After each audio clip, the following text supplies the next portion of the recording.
So the competition element, as we said, YCAP is a program that has a competition element. It's not just a competition. So there is a first round, which is basically where you can get feedback and guidance and say, look, we just don't know if we're on the right track. Can you help us? And that's where we have our mentors and our monitors. And that's the support team who can help you to check if you're on the right track and to give you any kind of feedback that you need to improve.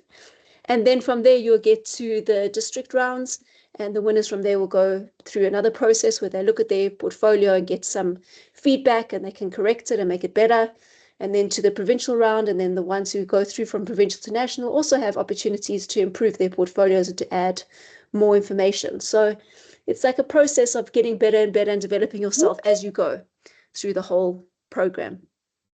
So the dates at the moment, right now, we're here in May. So if you have any half-done portfolios that you would like some feedback on, you're welcome to send it to us so that we can help you. I've already received one or two, because it is May, they've sent it through already. And I've just said, we need to obviously have the workshop today, which will help. But then after that, we can schedule times to support you on the phone, usually on WhatsApp, on email, and then if possible in person. But we don't really encourage in person unless it's a group of people from different schools, because, time and resources are not on our side.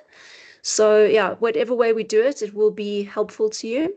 Then the district rounds will be communicated by your district officials, be June or July. Provincial rounds, August, September, and then the nationals in October. So that is the timeline for what's happening.